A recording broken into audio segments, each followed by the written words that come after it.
everybody, welcome back to my channel. My name's Crystal and this is my social thread. A big warm welcome to all my new viewers and an invitation for you to kindly like and subscribe to my channel if you are liking my content.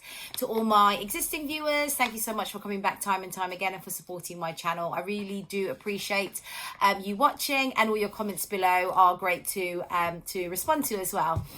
So as the title suggests, this is part 2 of my closet core Kelly Anorak, the making of, and so far I have made, this is my progress, and I will walk you through everything I have made and the bits that I found difficult and whatnot.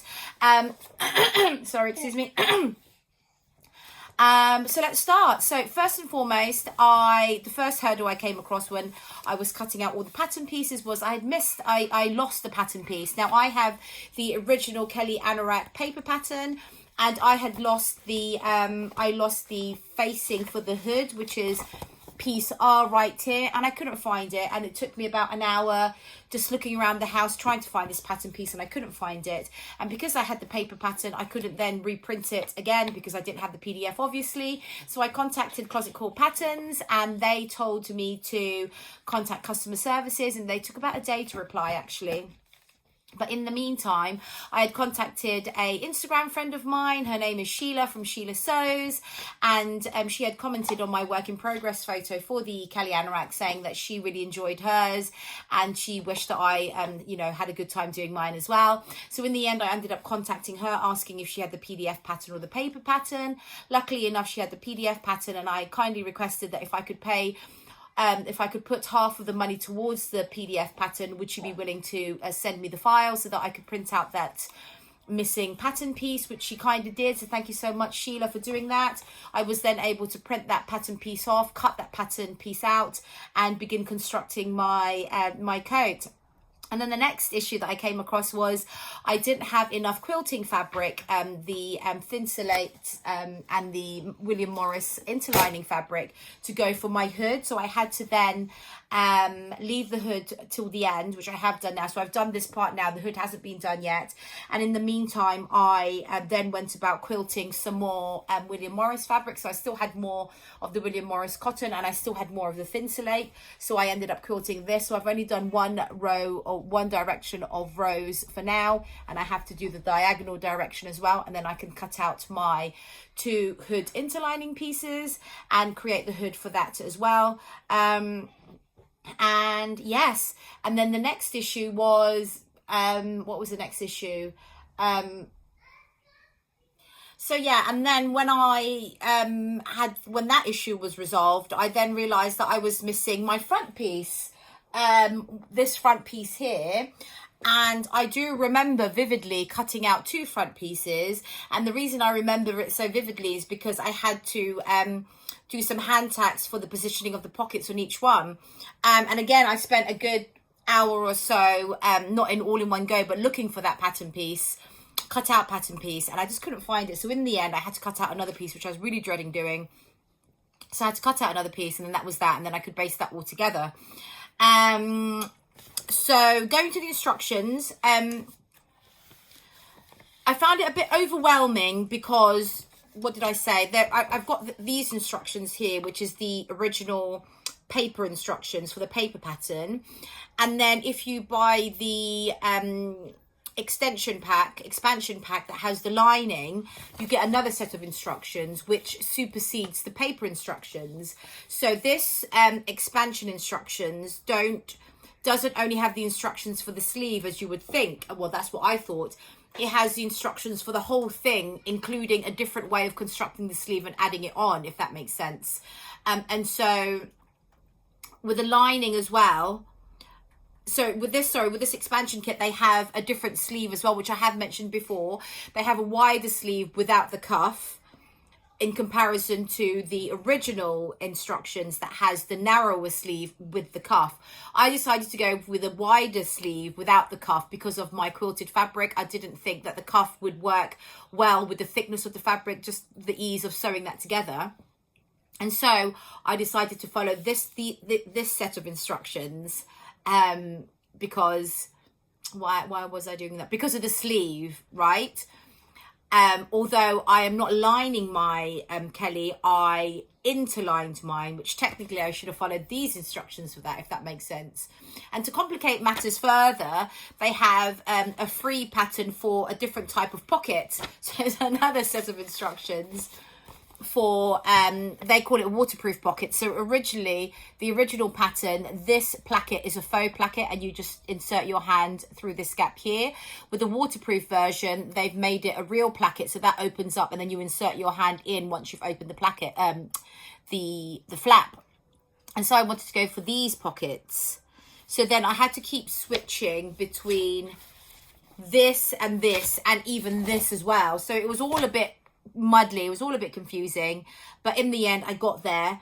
And yeah, there are a couple of issues that I did have, and throughout the making of this first part of this coat, it was a little bit overwhelming. Like, I didn't get angry or anything over things. I was just almost a bit saddened by the fact that some of the things I just didn't quite understand how it was supposed to happen, how it was supposed to come together, or that it just wasn't working out. And I just felt saddened because of all the effort that I had made in pre-preparing everything for the pattern, and also the effort that I was continuing to make and was planning to do, you know, more effort into this coat. I was just kind of saddened that things weren't, you know, going to plan. So the first part of the instructions, it tells you to put a back facing on, what's called a back facing, a back yoke onto the back, and to iron it down. So now my back what's this called, back yoke, is a faux suede, which has got polyester in it. And as I was ironing the first one, I was ironing it from the reverse, I actually burnt it, and I couldn't salvage it. I had to throw that away and cut out another piece. So that was my first hurdle. So then I did that, and then I recut another piece, and I decided to put my iron on the lower heat and just kind of press it quite quickly rather than leaving it on there for a while. And so that worked out. So I did that. So that's the first hurdle for the instructions. The second point was the pocket. So after that, you've got the pocket assembly. I'll show you my pockets. It's still got sort of chalk on it that says front. So this is the pocket insertion, the pockets inserted. You've got the gusset there, and then the what's it called, spring snaps. Let me stand up.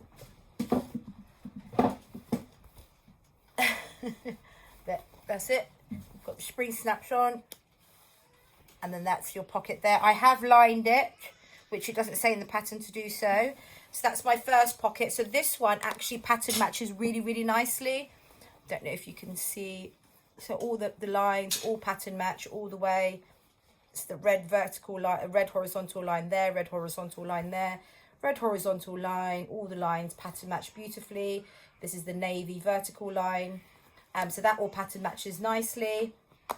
And then for the other side, unfortunately, I don't know why, but this doesn't pattern match. But I mean, again, choose your battles. It's fine. I think from far away you can't tell, but obviously I can tell from up close. So this is the pocket, as I say. First time I've made a gusseted pocket, and you've got sort of that structure there, the gusset there, the gusset there, and your hand fits nicely in there. And I'm actually quite glad I lined it, because this actually feels super lovely on your hand, and I have lined it. So what I did differently was obviously line it, and how I did that was I just basically used the pocket piece, and I did one in the main, one in the lining fabric, and then I did right sides together, sewed around it, left the gap, turned it inside, turned it the right way round, and then top stitched it. So they will have you just overlock the edges and then do your ironing parts to get the what do they call it, to get the they've got a word for it. It's not cantilever. What is it called? It's the gusset thing. They have a word for it to get the I'm not sure what they call it. To get the line for the gusset in place, it has to be ironed several times. So now my bar tack, my hand tacks on the pattern piece of the front, it shows you the points where the pocket should go. So none of my, so the first two, so this is the pocket here. So on the front pattern piece, you have, I have a hand tack there, hand tack there, hand tack there, hand tack there. So these 2 points matched up. Actually, they didn't. I think none of them matched up. So this point, I just matched it up with that one. And then everything else, none of the points actually matched up. And the reason I think for that is because where I lined my pockets, I then didn't, I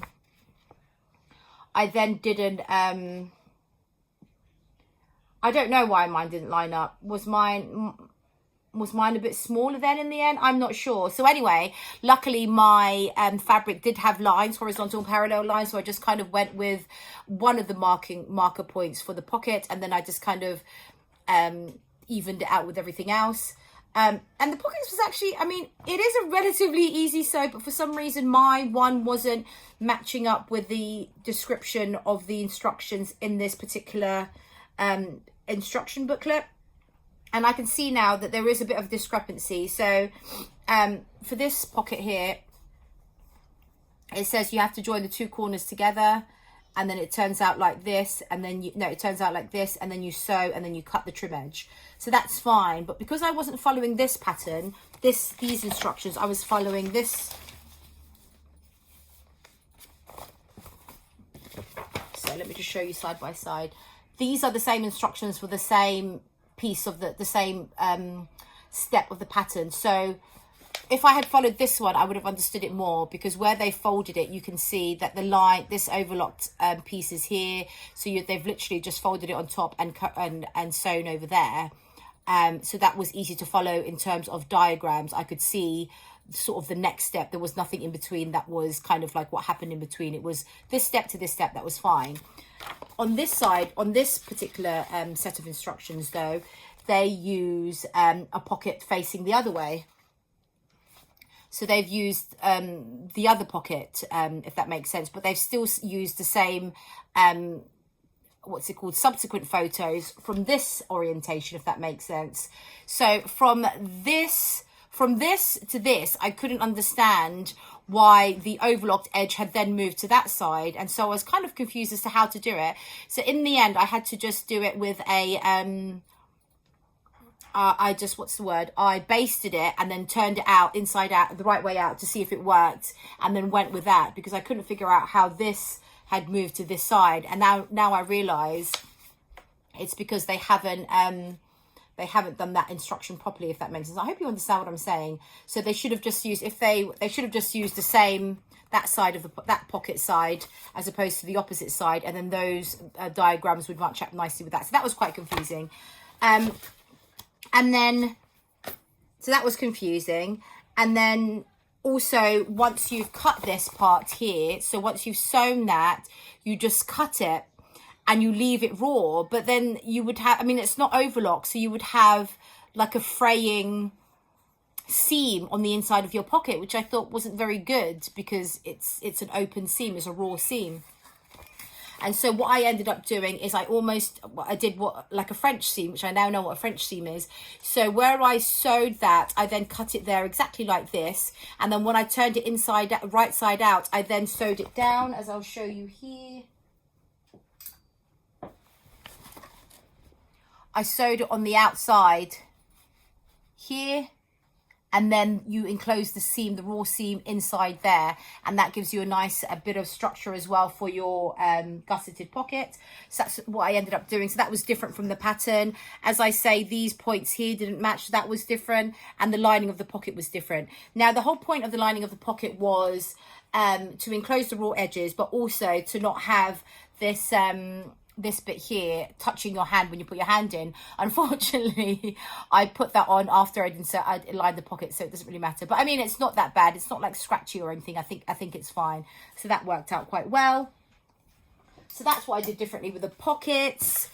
And then it asks you to burrito method the yolks. And it was quite hard to do the burrito method because the instructions were fine, but because I had so much fabric, I had the two fronts and the backs had to all be burritoed into the two yolks. But because they're both quilted, there was like 4 layers of or 2 layers of quilting, 4 altogether, to get through to that, to roll into the burrito. So it was a bit of a struggle to get through to get it under my machine, and I had to have my daughter sort of hold the burrito and push it as I was holding and pushing the side that was the side of the seam going under the needle of the machine. So that was a bit of a struggle, but we managed it. And then the next part was, oh yeah, so I did not do flat felled seams, I did faux flat felled seams, and that's because of the thickness of my fabric. So what I ended up doing, so with flat felled seams, with flat felled seams, you would do, I mean, I can't demonstrate yet. You would have, let's just say, for example, these are your seams, your seam allowances. You would trim one side down to like a quarter or a half, and then this seam you would fold onto it and turn it down, and then sew it down so it's nice and secure, no raw edges, nice and clean, and it's extra sturdy. So with the faux felled seams, I just what did I do? So I still trimmed one side of the one seam allowance down, and then the remaining seam allowance that wasn't trimmed, I overlocked, and then I folded that on top, and I just top stitched that down. So you will see on my one, it's not completely clean, but you will see the overlocked edge that's been top stitched down. There you go at the front.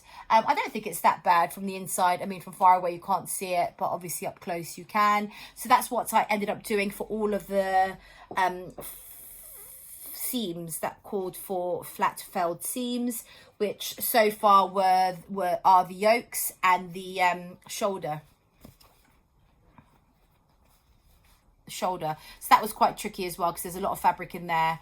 So that's the flat felled seams, and also, sorry, the side seams as well are, the side seams are faux felled as well, as you can see there all the way down. So that's what I did differently again. And then the next part is sewing the drawstring. So now, as I mentioned before, if you are doing the unlined version or the interlined version, the casing is attached from the inside of the coat, the drawstring casing, as you can see here, from the inside of the coat. If you are doing a lined version, it's attached on the outside of the coat. Now, I originally wanted to do a lined version, but one of the reasons I was questioning it was because I didn't want to sew the casing on the outside, because I have pattern fabric, or a fabric with obviously diagonals and vertical lines. I didn't want to have to cut the drawstring casing to pattern match that, because I just didn't want to do it. And also the neatness of my sewing, I didn't want it to be, I just think it would have been a nightmare trying to centerize that drawstring, pattern match it, and get the stitching nicely sort of, you know, lined up and everything on the outside. So I'm glad that I did interline it, and I went for the drawstring casing on the inside. So now, even saying that, it was actually still quite hard to make sure that was centered and lined up properly. Luckily, and this is a complete coincidence, where the drawstring casing, the bottom part of the drawstring casing should fall, I have a red vertical, horizontal line that goes all the way around, and it pattern matches all the way around the whole coat, which was completely coincidental, which is great. So then I used that as my basis, and I had to pin it from the inside and also from the outside, and it was a lot of kind of going backwards and forwards trying to make sure that was in line. And I sewed it from the outside, so that was quite tricky as well. When I then checked it from the inside, there was a couple of parts that weren't caught on, so I had to sort of move that down and I just sewed on my existing sewing line, so I didn't have too many lines on the outside of the coat, and it's fine, you can't really see it. And then the top line, I just made sure it was parallel to the bottom line, which was great. Inserting the grommets was actually not too bad, and the what are these called, spring snaps, weren't too bad. Again, I bought the hardware kit from Closet Core. It comes in a little bag, which I have shown you before,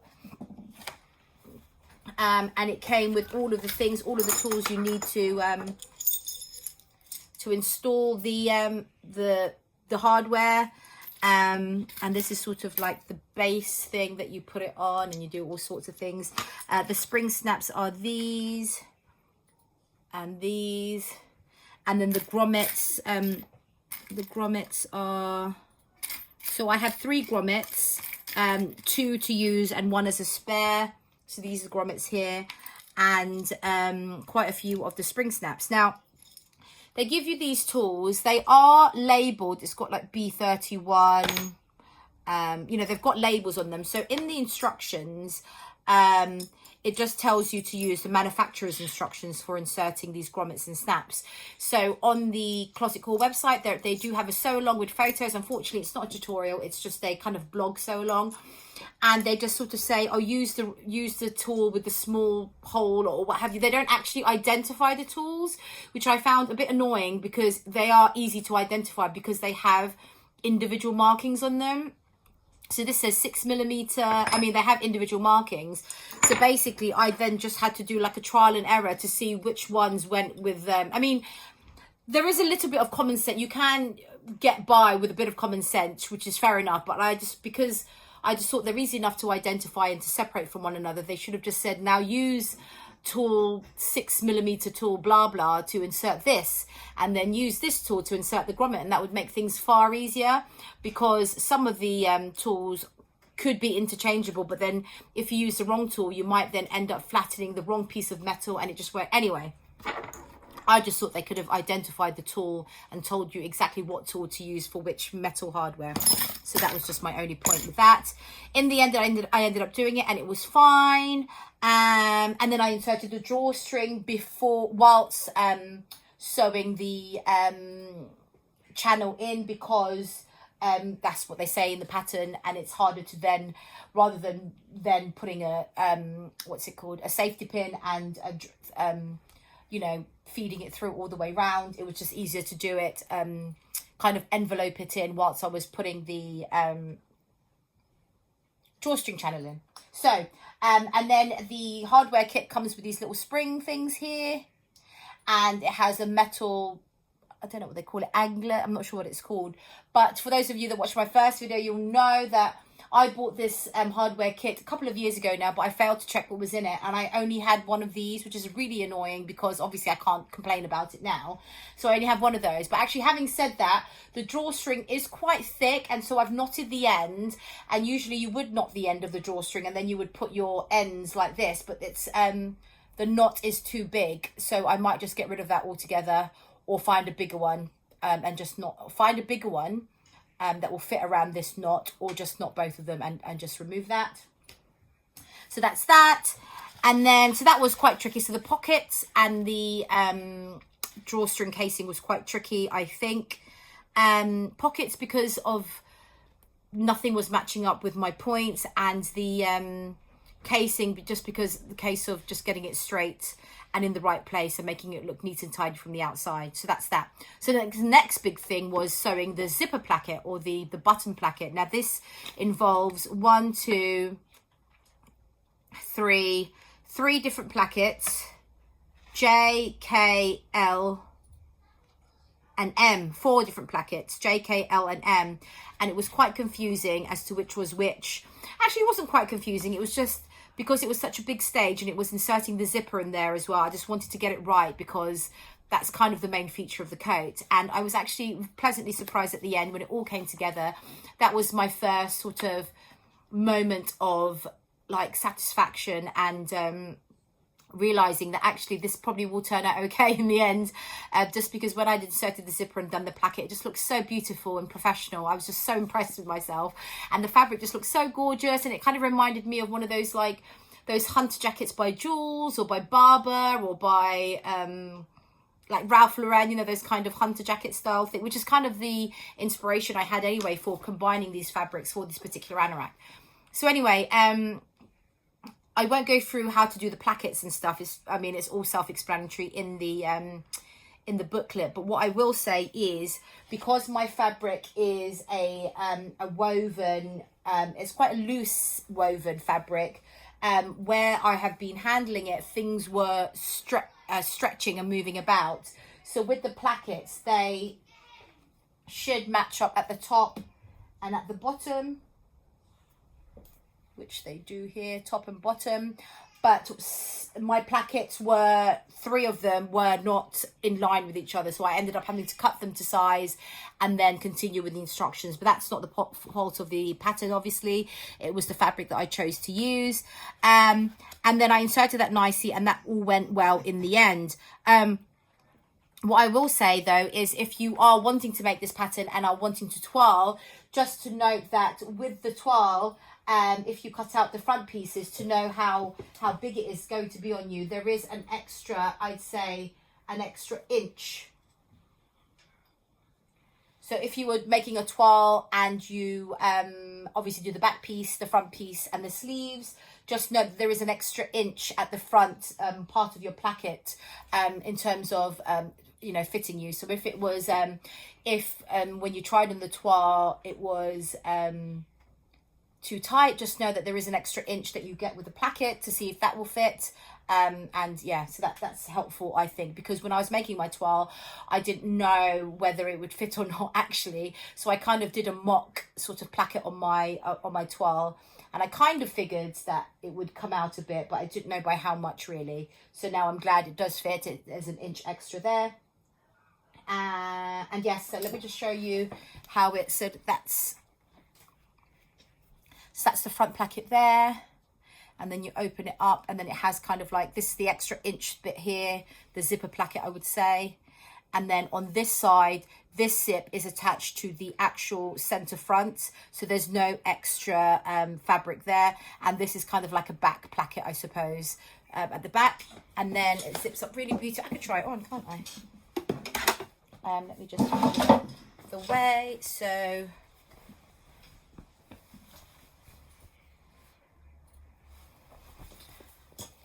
it zips up really nicely. I can't even, can I move back?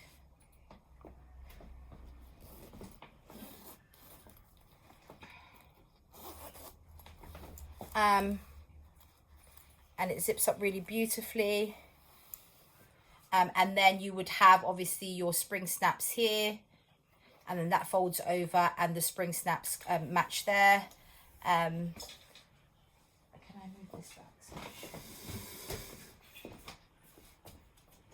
So this is it. This is the Kelly. So I think it's a nice fit. There's enough room. Also, oh sorry, I forgot to say I went to a size 12 in the end. So my twirl was made in a 14, but I just felt it was a little bit too, I didn't want it to be too big, and I was erring and arming over what to do, and I just went with a size 12 in the end. So I think it's quite nice. I still think there's a bit of room here. I would say, how much can I pinch out? Maybe 2 inches at the bust there. Obviously a lot of ease at the waist, and you can obviously, what's it called, use these pulls to take it in at the waist if you wanted to. So I'm very happy with that. Pockets, very happy with that. And the zip I think inserts beautifully. And what else was I going to say? Oh, for this part here, so this is the, what do they call this part? They call it the right placket. They call it the right placket.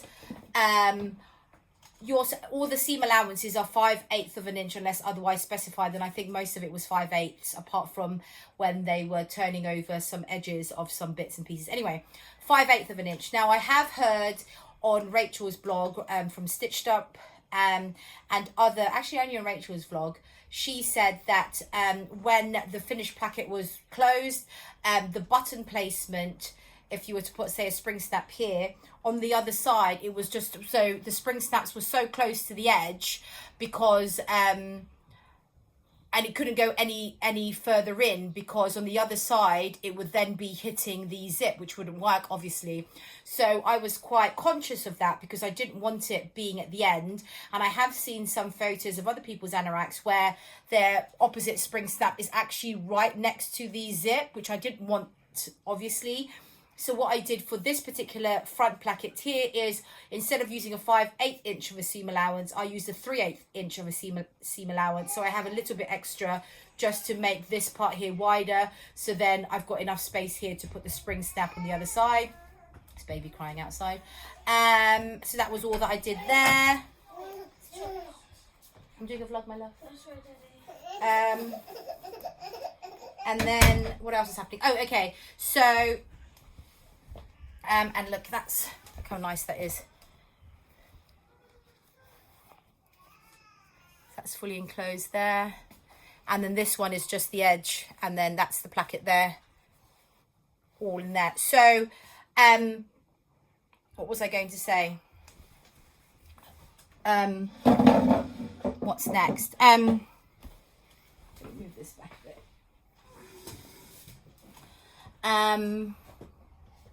Where was I? So that's with regards to the thing. Okay, so now fold together. Zip tape. Oh, okay. And also it tells you when you attach the zip on this side, it tells you to attach it 5/8 inch away from the edge. Now, I mean, I guess it is common sense, but I think they should have specified the tape being, the edge of the tape being 5/8 inch away from the seam, or the zip being 5/8 inch away from the zip, from the edge. Obviously, if you went for the tape, it would be, that would be a really big gap, a really big seam allowance. But if you said the zip, then it would be the right seam allowance. But I just thought that was, some people might get confused by that. I kind of maybe got confused by that. So I had to make sure that was all in the right place. And then with the other side, it was the same thing as well. With this side, it said 5/8 inch of a seam allowance as well. I didn't do that. I did it right on the edge, just because I wanted that little bit extra as well, just in case it didn't fit. I wanted just that little, it's only like 1/4 of an inch extra, you know, zip wise. So that's that. And then the other thing as well was, oh yeah, here it is. I'll show you. So I then put all my plackets together, and it all worked out really nicely, as I've shown you. But then, so this is the right side placket here, or the left side placket, which is this bit here.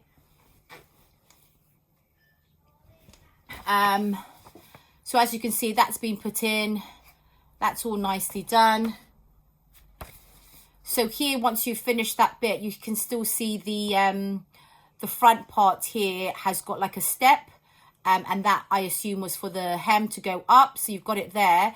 But then the next picture up here, that little bit here, that little square bit here, can you see that? That's totally enclosed now, and it doesn't say anything about that in the instructions. So I don't know, I mean, it definitely doesn't say it at all here. You know, it doesn't say anything about enclosing that part of the hem that's hanging down. So mine has still got that. I'll show you. Mine still has that at the bottom.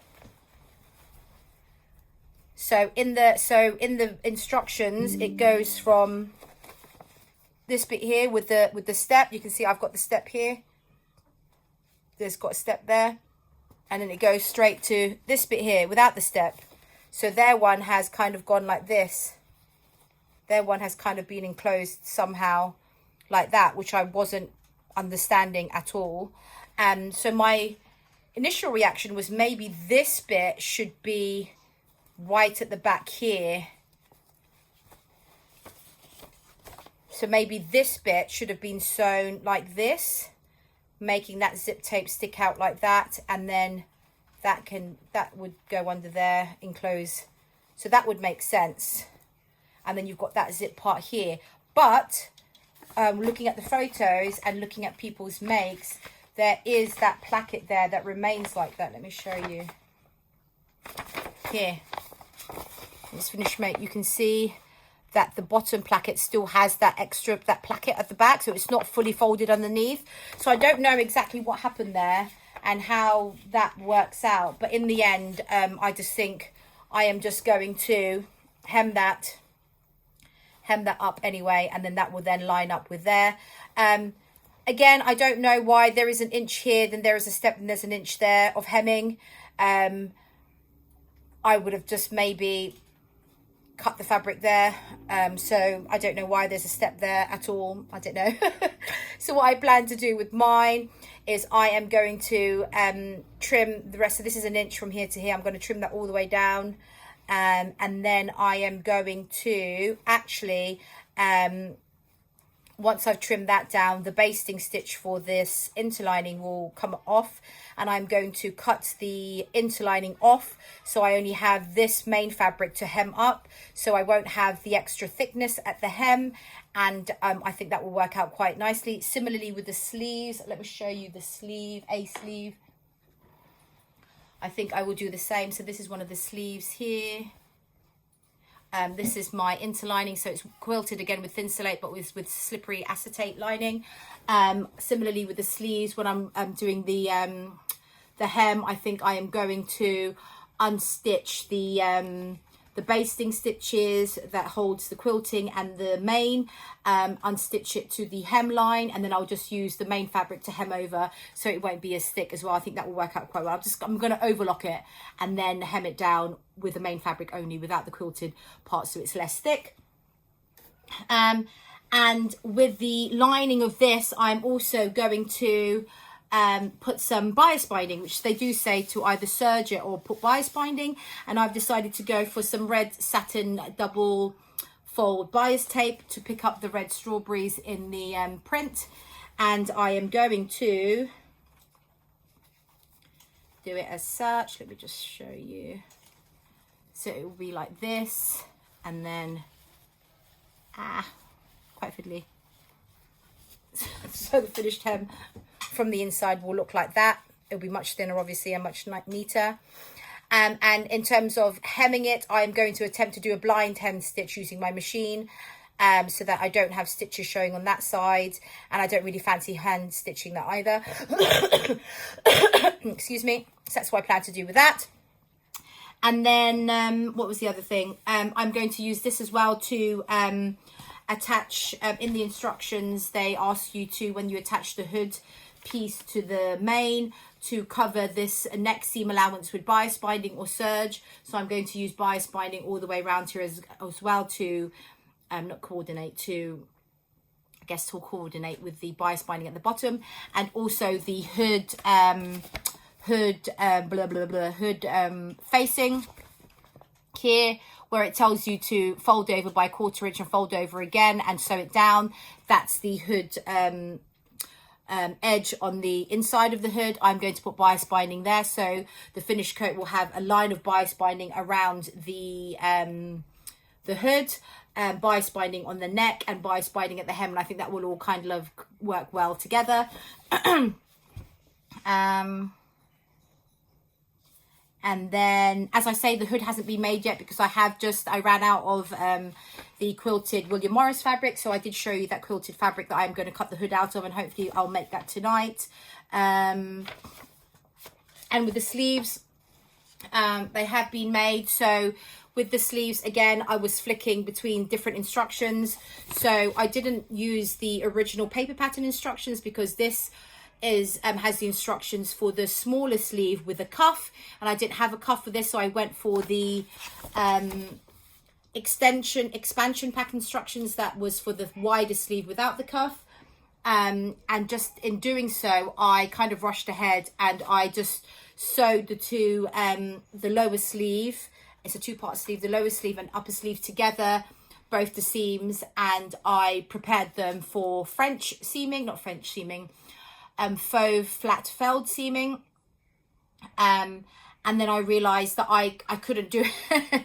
So what it tells you in the instructions is you do this seam first, and then you do the faux flat felled seam, and then you do this seam, and then you try and do a faux flat as far as you can go, because obviously it's very narrow. You can't get that all into your machine. Because I'd already sewn both the seams together, I couldn't do that, and I didn't want to unpick it. I had already cut one of my seams on both set of seams, one half of my seams down in preparation for the faux flat felled seam, and luckily I didn't cut it too narrow. So in the end, what I ended up doing was just overlocking both of them together. So I had enough to just overlock both of them together, and I just left it with a single line of stitching, because that's all I could do, and there was nothing else I could do about that. Also, I was planning to put some elbow patches. Again, that should have been done. This is the back sleeve. I was supposed to put some elbow patches sort of obviously at the elbow. Again, that should have been done when the lower sleeve wasn't attached yet. So I'm not sure if I'm going to do that, because I wanted to actually machine stitch that on. My only other option now is to, it was going to be made out of the brown faux suede, is to just hand stitch it on there. But again, because it's so obvious and it's a point of, what's it called? It's a main point of friction or point of movement. I don't think my hand stitching would be the best solution for that. So I might just not put an elbow patch this time round. So that was that with the sleeve. How long have I been talking for? A long time. And I think that was it. That's all I have to say so far. So what I need to do now is do my hood. Make up my hood. I'm really looking forward to making up the hood, because I have the red bias binding going around the facing, so I think that will add a nice pop of color and add just a bit of flair, which I think is quite nice. It's very Jules like as well. I don't know, with Jules clothing, they sometimes just have like a pink, just like a random, not a random, like a contrasting line of color, like again, like a bias binding, or like the lining of their coats, or just a pop of color, which I think is really, really nice. So I'm looking forward to making up the hood. Then I'll be attaching the hood, attaching the sleeves, and hemming it, and yes, and then I'll be done, hopefully, and then it will all be done. Also, I forgot to say that I have already as well finished my heather blazer, which isn't here right now. I'm going to go get it 1 second. So my heather blazer I have finished as well, and she is here, or she is here. This is my heather blazer. So I made this in the a lovely sort of dogtooth wool blend coating from Jenny Fabrics, and green acetate lining to pick up the green in the check here. So heather blazer all done. Let me try it on. So oopsies. So I went for a size medium, which I think in hindsight is a little bit too big now. I mean, the shoulder seems fine, although in the photos they don't look like they're off my shoulder, but now they look fine. Sort of movement is great. I just think the body of the coat is a bit big now, and I know it's supposed to be a loose boxy fit. I'm not keen on the loose boxy fits really, because I find that I prefer a bit more shaping. So if I was to button it as the buttons would have me do it,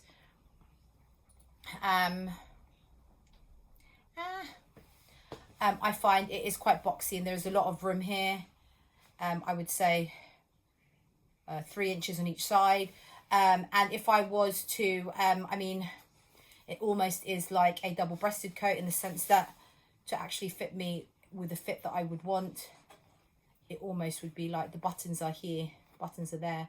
So it I mean, I could turn it into a double-breasted coat, couldn't I? I could put 2 more buttonholes here and then 2 buttons here, and that would be a double. Oh no, it wouldn't work because of the pockets. Would it work? I don't know. Anyway, it's fine. There's the lining there. And what else? Oh, I pattern matched the back. I'll show you. So the center seam, the back seam, in the middle center back seam is all pattern matched along the horizontal lines. Unfortunately, you can see on the back, I can't really point out to you because I'm facing towards you, my back to you, but the vertical purple lines aren't centered in the back, which is a real shame, because I totally missed that when I was pattern matching. And it was a case of choose your battles. Would you rather the center back seam to pattern match, or the actual fabric to pattern match? And I'll show you here if you didn't see it. So this all beautifully matches nicely all the way down. But what I failed to see was obviously this here. This is 1 grid away. This purple line is 1 grid away. This purple line is 2 grids away. So that's a bit annoying, I think.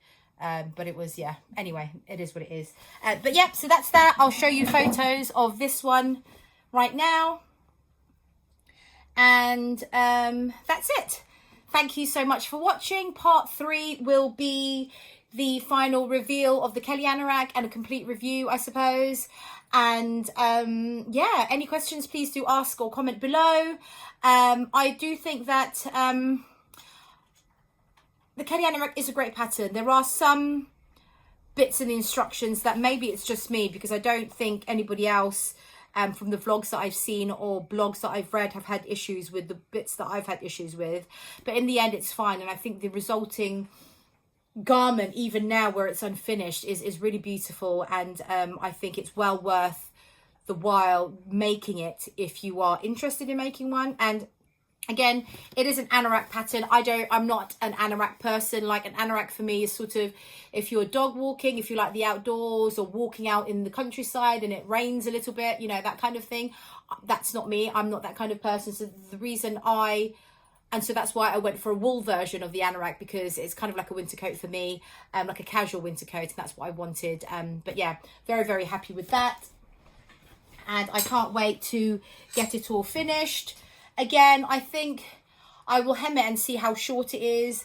I would have liked it to have been a bit longer, but I didn't want to say to buy a new zip, as I said. But I think you could still get away with making it longer without using a longer zip. So you could just have the placket exactly the same.